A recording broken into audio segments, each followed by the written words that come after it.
Professeur Didier Raoult, où en est-on dans l'évolution de l'épidémie à Marseille? Pensez-vous qu'elle va se poursuivre dans les prochaines semaines?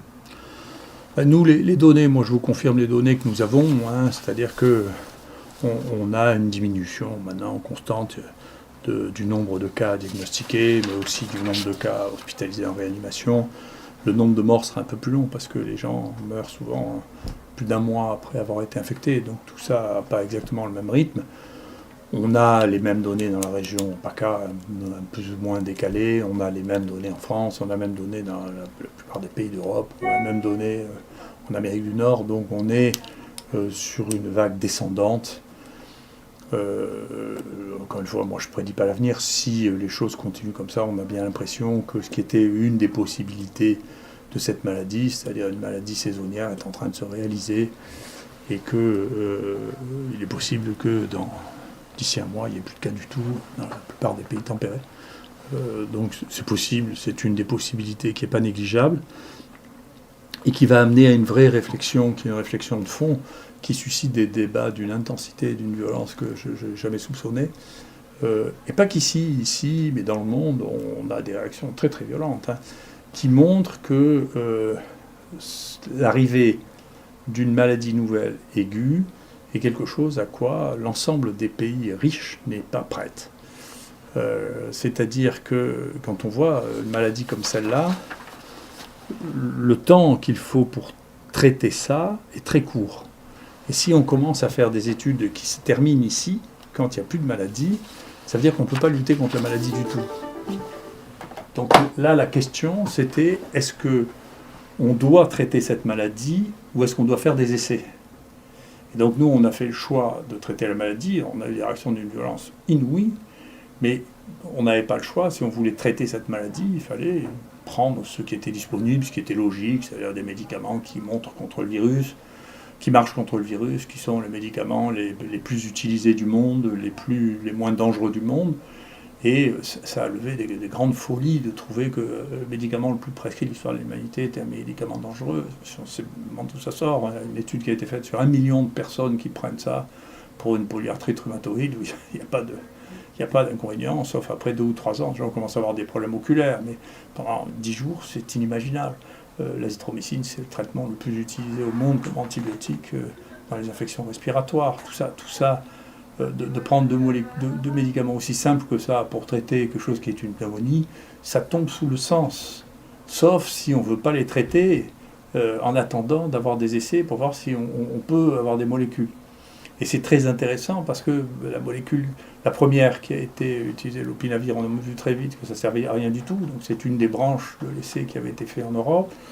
Quant à l'autre, le remdesivir, elle n'est pas manufacturée, c'est-à-dire et elle est très très toxique. Donc de toute manière, elle n'aura pas sa place dans une maladie comme ça, dans 90% des cas qui sont des pnéumopathies habituelles. Et donc on finit par se demander si ce n'est pas un médicament virtuel, comme vous savez qu'il y avait un restaurant à Londres qui n'existait pas et des farceurs ont commencé à cliquer sur TripAdvisor. Et au bout de 6 mois, c'est devenu le restaurant numéro 1 de tout Londres.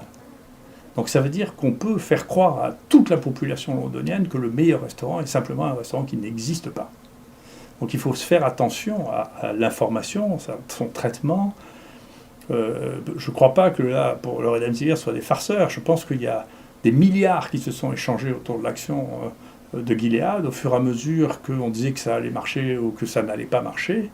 Il y a eu des hauts et des bas qui portent sur des milliards, si vous voulez, sur un médicament dont la chance qu'on l'utilise dans une maladie de cette nature-là est extrêmement faible, d'autant que la partie dangereuse de la maladie est une partie qui n'est plus virologique, mais essentiellement une partie immunologique, de réponse de l'autre, qui est trop violente et qui explique ça. Donc il y a une vraie question là, mais en tout cas, cette cinétique, si elle se confirme, montrera que où il fallait commencer à décider de traiter comme une pneumonie avec les médicaments dont on sait qu'ils sont sûrs et qu'ils marchent au laboratoire contre ces virus, qui était le bon sens, où on décidait qu'on ne traitait pas en attendant des résultats d'essais qui arriveront après la bataille. Donc c'est une vraie question. Et d'ailleurs, il y a eu beaucoup moins de critiques sur l'essai qui a été publié sur le remdesivir, qui est un traité qui est à simple branche, qui n'est comparé à rien du tout, et qui a été publié dans le New England Journal of Medicine, et tout le monde dit, regardez, vous voyez, ça marche, alors qu'on rapporte 60% d'effets secondaires avec un médicament qui est effectivement très mal toléré.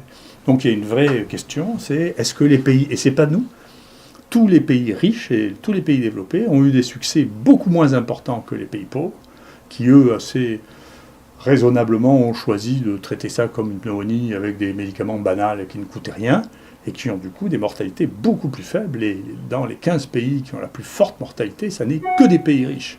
Donc c'est-à-dire qu'il y a une déconnexion actuellement entre la richesse et la capacité à répondre à des situations de cet ordre-là. Moi, peut-être que j'ai été capable d'y répondre parce que je suis en partie africain, et donc c'est une partie de mes origines qui me laisse l'idée qu'on doit traiter les maladies infectieuses.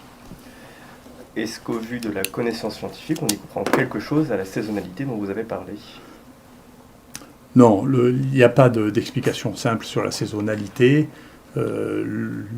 Beaucoup de maladies sont saisonnières, beaucoup de maladies infectieuses, pas que de maladies infectieuses d'ailleurs. C'est vrai aussi sur les maladies cardiovasculaires, par exemple, parce qu'il y a une espèce d'association entre les infarctus du myocarde et la grippe, par exemple. On fait les infarctus du myocarde plus quand il y a la grippe, et donc, puisque la grippe est saisonnière, il y a les infarctus du myocarde. Il y a des maladies bactériennes, comme une sur laquelle on a publié avec des collègues. On a découvert qu'une cause d'infection très sévère, les infections à Klebsiella, étaient plus fréquentes à l'automne. Je ne sais pas pourquoi, c'est une constatation. Les infections virales respiratoires dans les pays tempérés sont plus fréquentes pendant la saison froide. Ils s'arrêtent en général au printemps. C'est le cas de la plupart des maladies virales respiratoires. Donc ce n'est pas non plus une énorme surprise qu'on ait le même cycle que ce que l'on a d'habitude. Ce qui ne veut pas dire qu'on puisse le comprendre. Les gens raisonnent toujours simplement, parce que l'ignorance amène à raisonner de plus en plus simplement. Donc on entend beaucoup de choses sur l'ignorance. Alors il y en a qui disent c'est la chaleur, d'autres qui disent pas du tout, puisque dans la zone intertropicale, il y a beaucoup plus de grippe, il fait très chaud.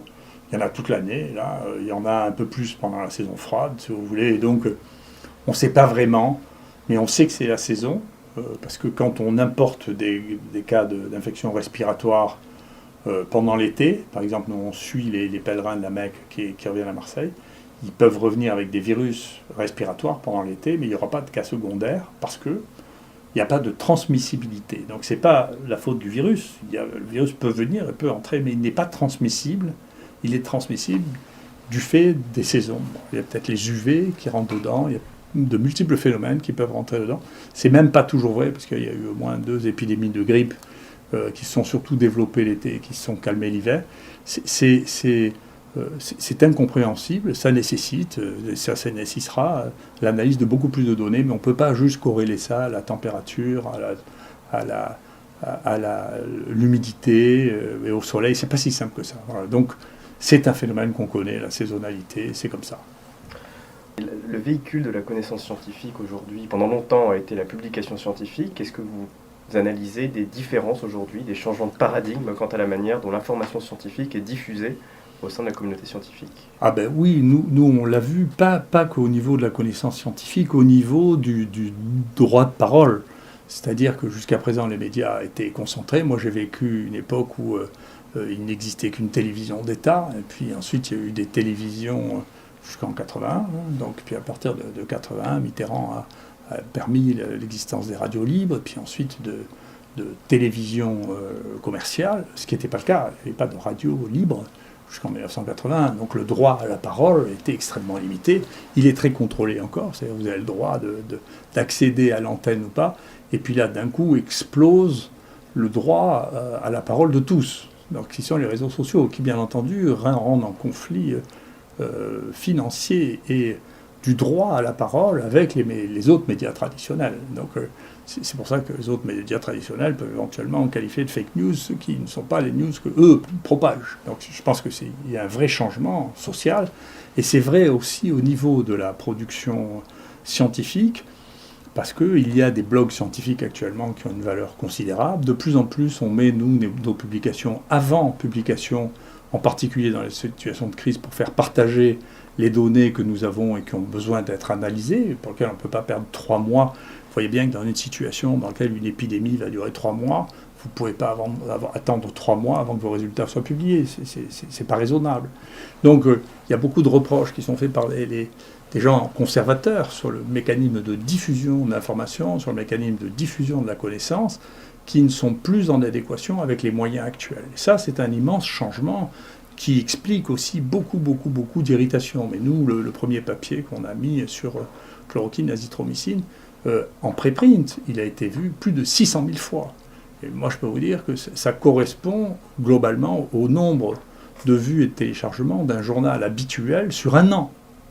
Donc, ce qui veut dire qu'on est en train de changer, de bouleverser complètement. Il y avait déjà l'accès open à tout le monde, mais si on payait en plus pour les journaux scientifiques, mais là, avec les préprints, et ces préprints, ne croyez pas, les plus grands journaux du monde actuellement se servent de ces préprints, le journal Science, le journal Nature, lisent les préprints pour pouvoir reporter aussitôt que possible les nouvelles découvertes ou les nouvelles avancées. Donc il y a aussi là un changement radical. Il est possible qu'après-demain, effectivement, les blogs ou les préprints auront une signification comparable à celle des publications actuellement dans l'édition scientifique, ce qui est aussi un combat considérable, un changement de modèle absolument considérable qui donnera l'accès à tous.